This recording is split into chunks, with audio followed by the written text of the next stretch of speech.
When I became abbot in 1222, it marked the end of an era. My predecessor, John Suthill, had become an institution in his own right.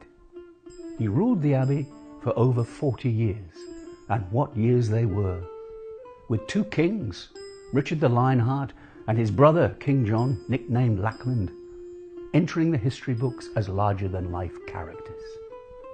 Neither, it could be said, did the country much good. England was even put under an interdict, like a restraining order by the Pope, due to King John's poor conduct. And then there was an invasion of the country by the French, which affected us here in Winchester and in the south of the country. But John Suthill steered the abbey through all these dramas with great skill. You could tell he was a man of substance. When he was a young abbot, he was sent all the way to Rome to bring back the pall, a kind of symbol of office for the Archbishop of Canterbury. He was regarded as a reliable character. He was the kind of person who got things done, and under his direction the abbey substantially got back on its feet, following the terrible fire during the Civil War.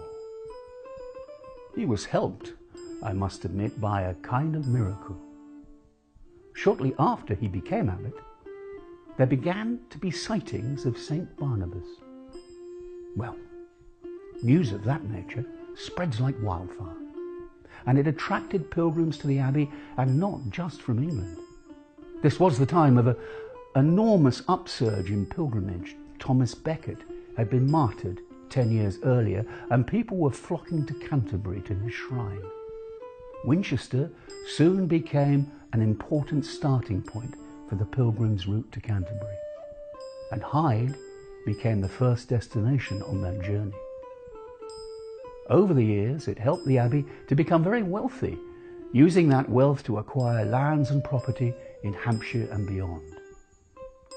So, you can see that when Abbot John died and I took over, I had a lot to live up to. But history served me well. I made my mark quickly. Within 2 years, I was in London as a witness to the final and definitive signing of Magna Carta by the young King Henry III. It was a very important event and helped change the landscape of England forever. A period of stability lay ahead.